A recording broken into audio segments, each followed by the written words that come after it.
નમસ્કાર વિદ્યાર્થી મિત્રો, બહુ ઝડપથી ચાલો ઝડપથી જોડાઈ જાઓ એટલે છેલ્લે અહીંયાથી જે ભવિષ્યવાણી સ્વરૂપે તમને જે પ્રશ્નો આપવાના છે આપી દઉં, સમય બચી જાય અને તમારું પેપર છે બહુ સરળ રીતે તમે લખીને આવી શકો. કેમ કે અમે તો અહીંયાથી હર સમય પરીક્ષામાં જશો ને ત્યાં સુધી છે તમારો પીછો છોડવાના નથી. આ વિદ્યાકુલને તમારે ધન્યવાદ દેવા પડે, કેટલી મહેનત ને ચિંતા કરે છે. તો અહીંયા આજે ધોરણ 12 ગુજરાતી જે આ બીજી તમારી પરીક્ષા છે, તમારા માટે વાર્ષિક જ સમજજો. વાર્ષિકમાં પણ આ જ હશે, કેમ કે દર પરીક્ષામાં કંઈ પ્રશ્નો મહત્ત્વમાં બદલે નહીં. આની પહેલાં આપ્યા હશે ને એ મહત્ત્વના જ હતા, ફરી વખત આમાં એ જ આવવાના છે. પણ છેલ્લી ઘડીએ તમને યાદ કરાવી દો કે તમારે આટલું કરીને જ જવાનું છે. અહીંયાથી આ પ્રશ્નો તમે ક્લિયર કરી નાખશો, તમારા પ્રશ્નોના જવાબ છે એ આમાંથી જ તમારે લખવાનું થશે. બરાબર? તો બહુ ઝડપથી બહુ સ્પીડથી બોલીશ એટલે આપણે 2 કલાકનું કામ હોય ને તો અડધો કલાકમાં આપણે પૂરું થઈ જાય. ટાઈમપાસ કરવાનો નથી. બરાબર છે? તો જે લોકો નથી જોડાય એ જોડાઈ જાઓ, મિત્ર મંડળ યાદ કરાવી દો અને બાકીના બધા અહીંયા ધ્યાનથી પ્રશ્નો ઉપર નજર રાખીને બેસો. બરાબર? ચાલો હવે અહીંયા જે આઈએમપી પ્રશ્ન છે એની આપણે ચર્ચા કરીએ. એ પહેલાં થોડું યાદ અપાવી દઉં કે ભવિષ્યવાણી સ્વરૂપે તમને જે લેક્ચર મળવાના છે ને એનું ટાઈમ ટેબલ તમારી સામે છે, જરા સ્ક્રીનશોટ લઈ લેજો. બરાબર છે? તમે જોશો તો ભવિષ્યવાણી છે એ સવાર 9 વાગે અને સૂર્યોદય સવારે 5 વાગે. તમે ની જાગ્યા હોય ને તે તમારા શિક્ષકો જાગીને બેઠા હશે. તો કમસે કમ આપણે તો થોડાક જાગૃત થઈ જઈએ. છેલ્લી મહેનત છે અને સમય હાથમાંથી નીકળ્યા પછી પાછો નહીં આવે ભાઈ, હે ને? એ સેકન્ડ ઓછો થતો જાય છે. તો અહીંયા જે કંઈ આપવામાં આવે એ તમારે ક્લિયર કરી લેવાનું છે કે ભાઈ અહીંયા તમે જોશો તો આજે અત્યારે આપણે ભવિષ્યવાણી છે એ આપીએ છીએ. કાલે સવારે ફરી 5 વાગે મુલાકાત થઈ જશે સૂર્યોદય સમય. એટલે સૂર્યોદય થયો નહીં હોય ને, સૂર્યોદય કરાવવામાં જ અહીંયાથી આવશે. એટલે તમારે હાજર રહેવું. અને બાકી તમારે જો એસપીસીસી આના પછીનો વિષય છે તો એ માટે પણ તમારે આગળના દિવસે 9:15 સાંજે ભવિષ્યવાણી અને સવારે સૂર્યોદય 5 વાગે. બરાબર? આમ તો તમને ખબર જ હશે, ખાલી યાદ અપાવી દઉં છું. ચાલો ઝડપથી આગળ વધીએ. તો આપણે ગુજરાતીના પેપરનો પદ્ય વિભાગ છે એમાં 2 ગુણના 4 ગુણના પ્રશ્ન છે એ હું તમને પહેલાં આપી દઉં છું. બાકીના નાના પ્રશ્નો એમાંથી તૈયાર થઈ જશે. અલગથી તમે પહેલાં મથામણ નહીં કરો, પહેલાં આ પ્રશ્નો કરી નાખો એટલે નાના પ્રશ્નો બની જશે. બરાબર? તો એમાં કયા કયા પ્રશ્નો મહત્ત્વના છે? તો હરિ શા માટે આવે, તેણે શું જોયું? બા આખા કુટુંબનો ખ્યાલ કેવી રીતે રાખતા? બીજ અને વૃક્ષનો કાર્યકારણ સંબંધ જણાવો. ઓલિયાની માનવતા દર્શાવો. કવિ ભાણીને રાંકની રાણી શું કામ કહે છે? કાચના કમાળ શબ્દ દ્વારા નાયિકાની શી વેદના પ્રગટી છે? ચારેય દેવો એકબીજાને શું શ્રાપ આપ્યા? મીરાબાઈ ઉપર રાણાજીએ શા માટે ક્રોધ કર્યો? સ્ક્રીનશોટ લેતા જજો, ફટાકે લઈ લેવાના. આટલા પ્રશ્નો તમારે ક્લિયર કરવાના છે. બરાબર છે? પછી કવિને બધી કાળી વસ્તુમાં કપટનો ભાવ શા માટે જોવા મળે છે? ધીરજવાન જણાયેલી ઉર્મિલા ક્યારે મૂર્છિત થઈ? શ્રી કૃષ્ણે કોની હુંડી સ્વીકારી સી રીતે? પછી ભવના આબોલા લોકગીતમાં નાયિકાનો સંદેશો શું છે? કાગવાણી શકુનમાં ન લાવવું એટલે શું? ઓલિયાએ ગ્રામજનોને શું કીધું, એનું પરિણામ શું આવ્યું? પછી બા એકલા જીવે કાવ્યમાં કવિ સબરીને કેમ સંભાળે છે, યાદ કરે છે? અને શક્યતાના દ્વાર ખખડાવા એટલે શું? 24 ચેપ્ટર છે દીકરા. ઘણા તો મને તો એ આશ્ચર્ય થાય છે, ઘણાને તો આમાંય વધારે લાગે છે કે સર આમાંથી પૂછાય એવા ગયા છે. ભાઈ આ પૂછાય એવા જ છે. પછી બોર્ડના કંઈ ભાઈ મને ફોન ન કરે કે ભાઈ આમાંથી હું કયો પ્રશ્ન પૂછું, પણ આની બહાર નહીં હોય એટલે નહીં હોય. 24 ચેપ્ટરમાં કમસે કમ 15 પ્રશ્નો તમને મળી જાય તો સહેલામાં સહેલું થઈ ગયું. બરાબર છે? એથી ઓછા પ્રશ્નો આપવા એટલે એ શક્ય ઓછું છે. આ મુદ્દાસરમાં કદાચ આપી શકું, આમાં આટલા તૈયાર કરવાના છે ને આ બહુ ઓછા જ છે. બરાબર? પછી ઓલિયાના ન્યાયને સાચો ન્યાય સાથી ગણી શકાય? ગુરુને ત્યાં ભણવાને લીધે શ્વેતકેતુને શું ફેરફાર થયા? સોનું તો આખરે સોનું છે એમ શું કામ કહી શકાય? રેતની શીશી ઉલટાવી આવવાનું કવિ શું કામ કહે છે ને? ગોપી શ્યામ રંગની નજીક શા માટે જવાની ના પાડે છે? આટલા જ પ્રશ્ન તમારે 2 માર્ક્સના કરવાના, એથી વધારે એક પણ નથી કરવાનો. હવે ઘણાને એમ થશે કે આ 20 પ્રશ્નો છે તો 22 પ્રશ્નો છે કેમ તૈયાર કરવા? તો ભાઈ એટલું ન થાય તો આપણે 12 વર્ષ એટલે 17 વર્ષની ઉંમર થઈ ગઈ, 12માં આવી ગયા. આટલું તો કરવું જ પડે ને, હે ને? ચાવવું તો પડે. રસોઈ તૈયાર હોય તો ખાલી એમને કંઈ પચી જતું નથી, આટલા તૈયાર કરીને જજો. પછી લઈએ 4 ગુણના પ્રશ્નો. તેમાં દેવોએ નળ દમયંતીને પ્રસન્ન થઈને ક્યાં વરદાન આપ્યા? ખાસ આ હાઇલાઇટ કરજો. ઉર્મિલાનું ચરિત્ર ચિત્રણ, પછી બાનો વર્તમાન અને ભૂતકાળ કેવો હતો, 2 પેરેગ્રાફમાં લખવાનું. પહેલાં વર્તમાનમાં તો કે આજની પરિસ્થિતિ દુઃખદ છે ને પહેલાં સારી હતી. પછી બાની વેદના, આ પ્રશ્ન નહીં કરશો, કાઢી નાખો, ચાલો, એ પહેલાંની અંદર આવી જશે, બરાબર. પછી ઉર્મિલા કાવ્યના આધારે લક્ષ્મણનું ચરિત્ર ચિત્રણ, આ બેયમાંથી કોઈ પણ એક પ્રશ્ન હોય. પછી ગઝલનું સમગ્રલક્ષી ભાવ દર્શન કરાવો, જુઓ કાવ્ય છે એનું. ત્યાર પછી સ્ક્રીનશોટ લેતા જજો. હા, ભાણી કાવ્યના આધારે ભાણીની પરિસ્થિતિનું વર્ણન કરો. રામબાણ કોને વાગ્યા છે, એની શું અસર છે, પછી આ કાઢી નાખો, ચલો, એની અંદર આવી જશે. આ એક ખાસ કરી લેજો. પછી આ ઉર્મિલાનું બહુમાન કેવી રીતે કરે છે અને પતિને મનાવવા શું પ્રયત્ન કરે છે નાયિકા, એનું પરિણામ શું આવે છે. આટલા પ્રશ્ન તમારે મુદ્દાસરમાં તૈયાર કરી લેવા. ચાલો, સ્ક્રીનશોટ લઈ લેજો. પછી આ ખાસ ધોરણ 9 થી 12 સુધી તમારા માટે ટોપર બનવા માટે આ એપ્લિકેશન ડાઉનલોડ ન કરી હોય તો કરી લેવી, એનો વધુમાં વધુ ઉપયોગ કરવો, કેમ કે એમાં બધી વસ્તુ તમને મળવાની છે. હા, અભ્યાસ કરવા માટે છે અને પેપર જનરેશન માટે છે. તો એમાં બધું સોલ્યુશન આ તે તમને મળે છે ને આ તમને ખ્યાલ જ છે. ફરી વખત રિમાઇન્ડ કરાવી દઉં છું કે આમાં જે કંઈ આપવામાં આવે છે એનો લાભ પૂરેપૂરો લેશો ને. કાંઈ ખબર ન પડે તો અહીંયા નંબર આપ્યા છે, જરા ફોન કરીને પૂછી લેજો, બહુ સરસ રીતે જવાબ મળી જશે, બરાબર. ઓકે, ચાલો.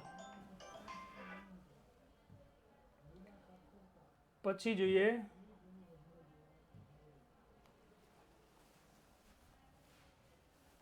ગદ્ય વિભાગ. તો ગદ્ય વિભાગમાં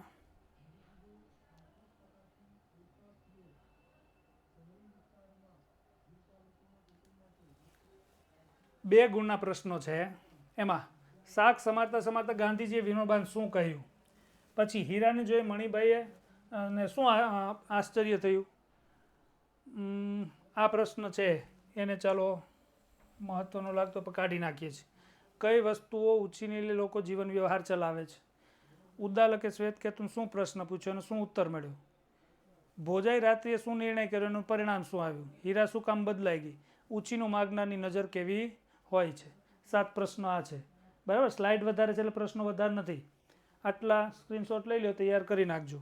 આ 2 માર્ક્સ માટે છે. પછી પોસ્ટ માસ્ટરના જીવનમાં શું ઘટના બની છે. અહીંયા આ પ્રશ્ન છે, એને આપણે કાઢી નાખીએ, નથી કરવો. ચલો, મોટા હોલમાં પ્રવેશતા નાયિકાએ કયું દ્રશ્ય જોયું. પછી ઉપાલીને પ્રથમ પ્રવચી આપવાનો આગ્રહ શા માટે રાખવામાં આવ્યો. મોટા હોલમાં પ્રવેશતા નાયકે કયું દ્રશ્ય જોયું, એ તો આગળ આવી ગયું એટલે રિપીટ થયું અને કાઢી નાખો, નહીં તો ઘણા પેજ જોશે ને તો એમ થાય ઘણું બધું છે. પછી યુવાન વકીલે શું અભિપ્રાય આપ્યો. અમરનાથ યાત્રામાં કયા સુંદર સ્થળોનું દર્શન થાય છે. આટલા પ્રશ્નો તમારે કરવાના છે. પછી દેવરાજને બાળપણમાં એના મા બાપ શહેરમાં કયા કયા કામ કરતા હતા એ વાત છે. ઘરે જતા મણિભાઈ શું વિમાસણમાં પડે છે.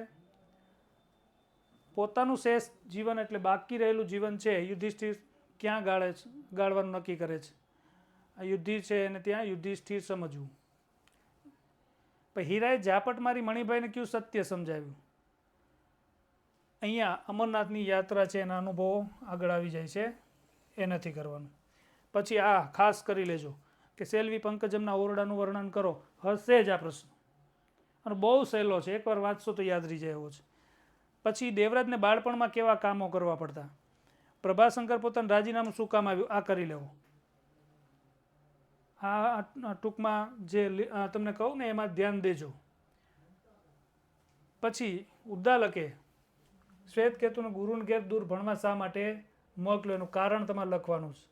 પછી વડના ટેટાનું ઉદાહરણ છે એને કાઢી નાખો. અનુરુદ્ધને નથી શબ્દના અર્થની સમજ ક્યારે પડી. એક વાક્યમાં પૂછાશે. 2 માર્કમાં પૂછાય તમારે વિસ્તારીને લખવાનો છે. ભોજા ઇનામમાં શું માગણી કરીને શું કામ? અમરનાથની યાત્રા કઠિન છે એવું સાથી કહી શકાય. આટલા જ પ્રશ્ન છે. તો એટલા પ્રશ્ન છે એ તમારે નજર ફેરવીને જતા રહેજો. તમારા 2 માર્ક્સના જે 4 ને 4 8 પ્રશ્ન પૂછાય છે. હવે સમજો કે ભાઈ તમને 20-22 પ્રશ્નો આપ્યા અને એમાંથી 4 પ્રશ્ન પૂછાતા એટલા તો કરવા જ પડે ને, બરાબર? આટલા મહત્ત્વના છે. 1 માર્કના બધામાંથી આવી જશે, વિકલ્પો આવી જશે વ્યવસ્થિત વાંચશો તો. પછી લઈએ આપણે ગદ્ય વિભાગના 4 ગુણ. તો ખીજડીયા ટેકરે પાઠના શીર્ષકની યથાર્થતા, અનુરુદ્ધના ગૃહત્યાગનો વાર્તાનો ધ્વનિ સ્પષ્ટ કરો, આ યુધિષ્ઠિર યુદ્ધ વિષાદ નાટકના અંતની ચર્ચા કરો. આ પ્રશ્ન તૈયાર કરી લેવો. ભૂદાન યાત્રા, આ 2 માર્ક્સ અને 4 માર્ક્સ બેયમાં પૂછી શકે, યાદ રાખજો. વિસ્તારીને લખશો 4 માર્ક્સનો ગણાશે. પછી 1 વર્ષની રજા લઈને વિનોબાએ કયા કયા કામો કરી બતાવ્યા, આ પણ ખાસ કરી લેવો. આ પ્રશ્ન કરવો નથી, નહીં પૂછાય. શરત વાર્તા શીર્ષકની યથાર્થતા, સેલ્વી પંકજમનું ચરિત્ર, આ ખાસ પૂછાય એવા છે, એ કરી લેવા છે. ચાલો સ્ક્રીનશોટ લઈ લેજો. પછી વસુધામાં કેળવણી પામેલ યુવાનોએ કેવા કાર્યો કરવાના છે અને ઉછીનું માગનાર નિબંધની યથાર્થતા ચર્ચો, અને અમરનાથ યાત્રામાં પ્રવાહિત નદીના પલટાતા મનોહર દ્રશ્યો. એટલે નદીના 2 સ્વરૂપો તમારે લખવાના છે. પછી ભાવસિંહજીના ચુકાદાનો પ્રભાશંકરે કેવી રીતે વિરોધ કર્યો અને મહાત્માના માણસ શીર્ષકની ચર્ચા, આ એક ખાસ કરી લેજો. આટલા પ્રશ્નો મુદ્દાસર કરજો એટલે તમારા બીજા વિભાગનું કામ થઈ જશે. ચાલો સ્ક્રીનશોટ લઈ લો. હવે ખાસ જો બહુ મહત્ત્વની જાહેરાત છે. પહેલી તો તમને જાણ હતી, હવે A1 ગ્રેડ તમારે મેળવવો છે, ટોપર બનવું છે, તો વિદ્યાકુલ તમારા માટે તૈયાર બેઠી છે. આ સંસ્થા છે, આ પ્લેટફોર્મ એવું છે કે જ્યાં વિદ્યાર્થીઓને વધુમાં વધુ ફાયદો થાય ને એવા પ્રયત્નો થાય છે. તો અહીંયા A1 છે બનવા માટે જો આમાં જોઈન્ટ કોઈ ન થયા હોય તો જોઈન્ટ થઈ જવું.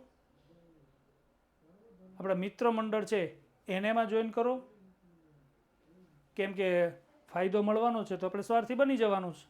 તો અહીંયા A1 માટે વિદ્યાકુલ છે એ તમારા માટે ખાસ મોડલ પેપર સોલ્યુશન લઈને આવે છે. તો એમાં જોડાય અને તમે પણ A1 ગ્રેડ બનો અને આ સંસ્થાને પણ A1 બનાવવા માટે પ્રયત્ન કરો, કેમ કે સંસ્થા પણ તમારા આધાર હોય છે, બરાબર છે? તો આ ખાસ જાણ કરજો અને ન જોડાયા હોય તો તાત્કાલિક જોડાઈ જજો. ચાલો હવે આગળ વધીએ આપણે. અરજી લેખન. હા, લેખનના મહત્ત્વના મુદ્દાઓ આપું છું તમને. એમાં 5-5 માર્ક્સના છે. તો ખાસ અરજીઓ છે. એક પાણીની અછતની અરજી તમારે તૈયાર કરવાની. આમ તો મેં તમને માળખું પહેલાં આપી દીધેલું છે. તમારે ખાલી આમાં વિષય અને માહિતી ચેન્જ કરવાની છે. બાકી જે કોપી પેસ્ટ કરવાની છે વિડીયો 4 તો કોપી પેસ્ટ કરી દેવાની, 2 માર્ક્સનું કામ કમ્પ્લીટ થઈ જશે. વિષય બદલશે, બીજું કંઈ નહીં. એના આધારે તમારે લખવાનું છે. પછી રખડતા ઢોરનો ત્રાસ દૂર કરવા માટે તમારા શહેરની નજીકની નદીમાં રંગ રસાયણનું કારખાનું હોય, એનું ગંદુ પાણી છોડતા હોય તો એ રોકવા માટે આ 3 અરજીઓ છે. એ સિવાય તમારે ગંદકીનું પ્રમાણ છે એ તો આગળની અરજી છે એના જેવી જ થશે, રંગ રસાયણના પાણીવાળી. પછી ખાસ શિક્ષકની ભરતી અંગે, પછી એ શિક્ષકનો વિષય ગમે તે હોય પણ તમારે શિક્ષકની ભરતી થાય તો કેવી રીતે અરજી લખવાની છે એ તમારે જોઈ લેવાનું છે. પછી અમૂલ ડેરીની અંદર એકાઉન્ટન્ટ તરીકેની ખાલી જગ્યામાં ભરતી થવા માટે અરજી શું હોઈ શકે એ તમારે તૈયાર કરવાની છે. ચાલો સ્ક્રીનશોટ લઈ લો. પછી આ ભવિષ્યવાણી જે આગળ મેં વાત કરીએ છે કે દાખલા તરીકે આજે 23 તારીખ છે, 9 ને 15નો ટાઈમ છે. તમારી સામે બહુ ઝડપથી ગળું સુકાય છતાં પણ વિસામો લીધા વગર સતત બોલું છું. ઓછા સમયમાં વધુમાં વધુ પ્રશ્નો તમને આપી શકું એટલા પ્રયત્નો કરું છું. તો સવા 9 વાગે કરું છું ભવિષ્યવાણી સ્વરૂપે. પાછો સવારે વહેલો જાગીને સૂર્યોદય લેક્ચર માટે આવી જઈશ. તો તમારે તૈયાર રહેવાનું છે. જાણ ન હોય ને જાણ કરવાની છે. ત્યાર પછી એસપીસીસી છે એ વિષય બાકી છે, એમાં પણ એ જ રીતે તમને લેક્ચર મળવાના છે. બરાબર છે? તો એ યાદ રાખજો ટાઈમ ટેબલ. આગળ જોઈએ, નિબંધ છે તમારે તૈયાર કયા કરવાના છે. તો અહીંથી જે આપું ને એમાં નજર કરી લેવાની છે અને મુદ્દા પ્રમાણે લખવાનો છે, નહીં કે એમને બે ધડક લખવા જ માંડવાનો છે.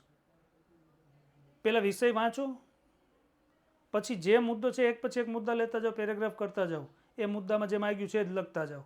આ રીતે નિબંધ તૈયાર કરશો. તો પેલું, જનતા એ લોકશાહીનું સાચું બળ. પછી રાષ્ટ્રીય એકતા અને અખંડિતતા, આ વિષય પણ બહુ મહત્વનો છે. 2, પછી સ્વચ્છતા, આ મુખ્ય શબ્દ તમારે લેવાનો, પછી મુદ્દા ઉપર ચાલતું જવાનું છે. પછી ભ્રષ્ટાચાર સંબંધી, તો આગળ પણ મેં આ તમને નિબંધ આપેલા હતા. આથી 12 નિબંધ તમારા પેપરમાં નહીં હોય. અલગ અલગ ગુજરાતની અલગ અલગ સ્કૂલોમાં ભલે ભણો, ત્યાંના અલગ અલગ શિક્ષકો છે પેપર કાઢતા હોય, પણ મોટાભાગના પ્રશ્નો તમારે આમાંથી જ હશે. ગમે ત્યાં પેપર નીકળશે તોય, બોર્ડમાં પણ. પછી પાણી બચાવો, પ્રાણી બચાવો. મુખ્ય પેપર જે મેં તમને એક આપ્યું હતું મહત્વનું પેપર, તો એમાં પણ મેં તમને નિબંધો આપેલા છે, આ જ હશે. અને એક ઇન્ટરનેટ. છેલ્લી ઘડીના પેલા રિવિઝનમાં પણ આ જ નિબંધો મેં તમને આપ્યા હતા. આટલા નિબંધો છે એ તમારે વાંચી લેવાના છે. પછી સૃષ્ટિનો એક પોકાર, દીકરી સંબંધી નિબંધ છે. પછી 21મી સદીની સમસ્યાઓ, વૈશ્વિક સમસ્યાઓ, આ પહેલાં પણ મેં તમને આપ્યો હતો. આ બહુ મહત્વનો છે, આ તૈયાર કરી જ લેવો. બરાબર છે? આટલા મુદ્દાઓ છે, આટલા પ્રશ્નો છે, તૈયાર કરી લો. તમારે ક્યાંય બીજે માથા પછાડવાની જરૂર રહેશે નહીં. તો વધારે આપણે ચર્ચા નથી કરવી. ચલો, આટલી તૈયારી કરી અને ફટાફટ તમે સૂઈ જાઓ તૈયારી કરીને, અને વહેલા જાગી અને સવારે જે મહત્ત્વના પ્રશ્નો આપું સૂર્યોદયના લેક્ચરમાં, એટલા ઉપર નજર કરીને પેપર આપવા જતું રહેવાનું. એટલે તમારા પેપર છે એ અહીંયા આધારિત જે લેક્ચર છે એમ રહેશો ને એટલે બહુ સહેલા હશે. તમને એમ લાગશે કે હું રિવિઝન કરીને જ આવ્યો છું. આ પ્રકાર તૈયારી કરીને જશો એવી આશા સાથે અહીંયા આપણે આ લેક્ચરને વિરામ આપીએ અને સવારે ફરી વખત વહેલા જાગી મોઢું ધોઈ અને તૈયાર રેડી બેસી જઈએ. એટલે સૂર્યોદયમાં જે મહત્ત્વના પ્રશ્નો છે એ આના કરતાં પણ ઓછા પ્રશ્નો છે હું તમને આપીશ, એટલા તૈયાર તમારે કરી લેવાના છે. બરાબર છે? ચલો, અહીંયા આપણે છૂટા પડીએ છીએ. ધન્યવાદ.